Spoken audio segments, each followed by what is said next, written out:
We're back, and you're listening to Executive Leaders Radio. This is your host, Hank Boyer, and we'd like to introduce you to our next guest, Jeff Dill, who's CEO of Vynamic. Jeff, what is Vynamic?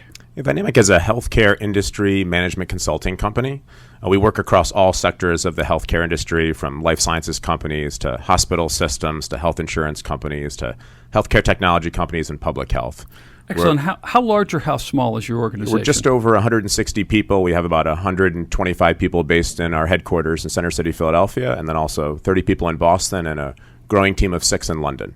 Excellent. And how did you get involved with Vynamic? Yeah, I met our founder of Vynamic, Dan Callista, back in the late 90s when he and I both worked at Accenture together. And he had a vision around a better way to do consulting, and I joined early on with him back in August of 2005. And you've been there ever since? That's right. Excellent. So let's take you back to where you were born and raised. Where was that? Yeah, I grew up 2 towns south of Hartford, Connecticut, in a town called Rocky Hill. Brothers or sisters? Yeah, I have an older sister. She's 2.5 years older than I am, Sarah. And what did Dad do for a living? Dad was focused both on kind of math and early computer programming. So he worked at Pratt & Whitney, a division of United Technologies in East Hartford, Connecticut. Was math an early interest of yours? I was focused on math, but not quite like my dad, who went on to get his master's in mathematics as well. And so what did you see in your dad? What was the relationship you had with him? Yeah, my dad was a great mentor, a role model for me. He coached all of my sports teams growing up, so I kind of learned that aspect of coaching and dedication to your kids through him. What about your mom? What was her career? Yeah, my mom, early on in her career, she was an English teacher, and then she moved into teaching English as a second language when I was earlier on in elementary school and into high school. In the green room, you mentioned that she, after she stopped teaching, she did continuing tutoring. How'd that affect you? Yeah, it was actually a great experience because we'd often have people from different backgrounds, different countries, families who were moving over here and had tough situations. And the achievement I saw in some of these kids that would get tutored in my home from all different types of backgrounds was amazing. So definitely lessons in diversity and seeing how amazing accomplishments can be with people who have difficult, challenging backgrounds. You mentioned in the green room a story about somebody who actually got a very good SAT score because of your mother's help. I did. One of her students had come over to this country and had learned English, and within 2 years he got a better SAT score than I did on the English SATs. So who are you more like, mom or dad? I'd say I'm somewhere in the middle. I think I got a good enough math skills from my dad and good enough English from my mom, so I'm kind of a blend of both. Jeff, as you shared that story in the green room, you said something that you were amazed at what people could achieve. How does that relate to what you do today with Vynamic? Yeah, I think we're a hardworking group, and I think we like to say that we're strategic yet tactical. So kind of no job being too small. So we like to pride ourselves on rolling up our sleeves and getting into any job that you need to get into. Are you amazed what people can achieve when you put the right environment in place? Yeah, absolutely. I mean, at Vynamic, we're focused on creating both a healthy culture for our team and then also having our clients achieve that healthy culture outcome as well. And one of the things you also mentioned in the green room is your dad wasn't always having fun at work. He was a hardworking man, but it wasn't always fun. I've been to your offices. They're fun, they're creative, there's colors on the wall, and you take that into your organizations. Why is fun so important? Yeah, we actually have a list of 10, we call them I am commitments, and one commitment we just rolled out to the company is actually I am having fun at work, and because I think it's just so important. How did it affect you when you were younger, watching your dad not have fun at work? Yeah, I think he had fun overall in life, but I could tell that at times in his job he was in the grind, and there's the corporate dynamics and politics, and having the chance to join a company early on and form a company that didn't have those types of politics and had fun and had a healthy culture was something I was passionate about. Jeff, in the green room, you mentioned your father had a heart attack at a relatively young age. How did that impact you? Yeah, I think seeing my dad go through that when I was young was definitely a jarring experience, and seeing how he was able to change his lifestyle so significantly after his heart attack was amazing to me, and shift to a healthier lifestyle, and he's still alive and well at 75 years old, and so that was a huge moment in my life. Jeff, what sports were you involved in as a kid? I was passionate about mostly basketball and soccer. I did track as well, but basketball and soccer were my 2 primary sports. And was there a common role you played on both of those teams?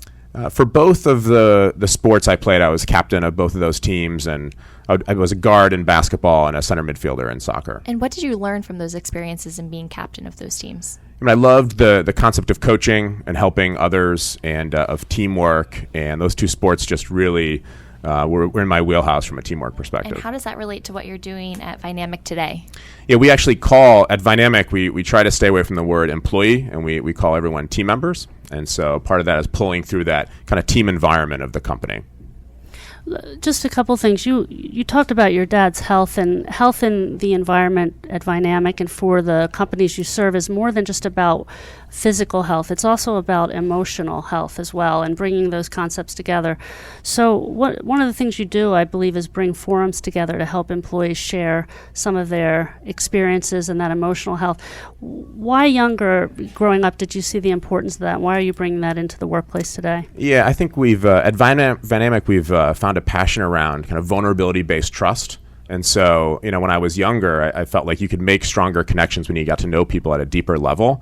And so as I've pulled that through to Vynamic, we've been rolling out these groups of 10 people that get together on a monthly basis and get to know each other at a deeper level. And I think that can really create stronger teams and stronger results for our clients. You mentioned that grandparents played an important role in your life. Tell us about your grandparents. Yeah, my grandparents on my mom's side, they both lived to 95 years old and were huge influences on my life, and went to their homes on holidays. And on my dad's side, my grandmother was around until I was a junior in college, and I always view them as such important figures in my development.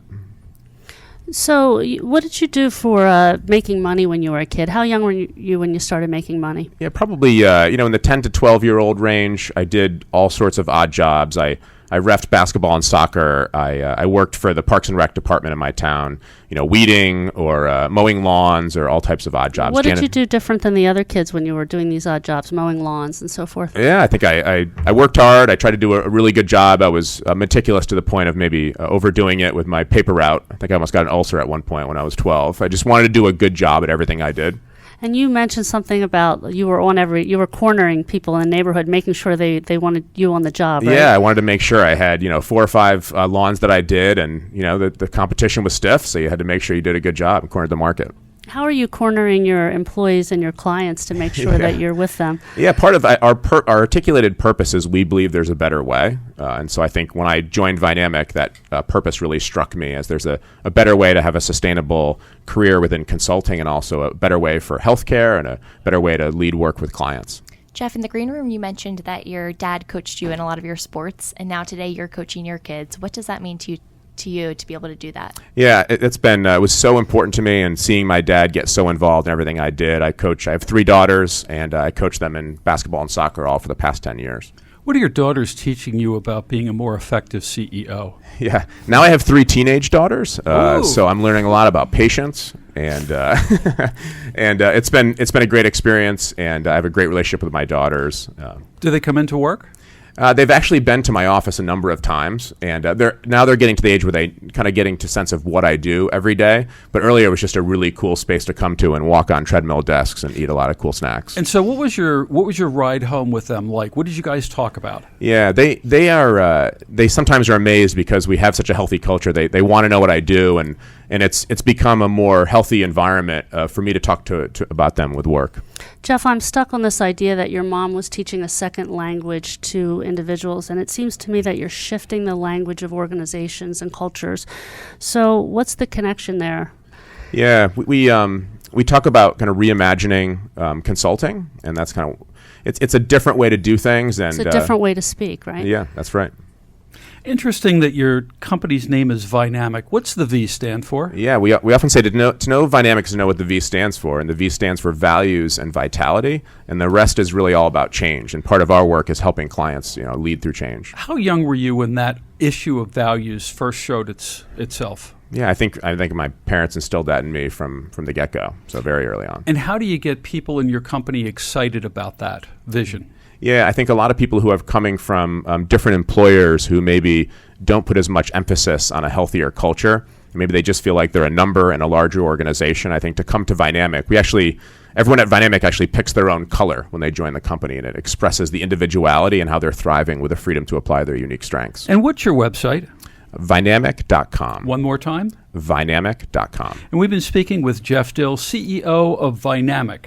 We're here on Executive Leaders Radio with my co-host, Christine Miles of Equip People, Jeff Sheehan of Meridian Bank, Charlie Bernier of ECBM, and Shannon Lane of Newmark Frank Knight. Don't forget to visit executiveleadersradio.com to learn more about our executive leaders. We'll be right back after this business spotlight.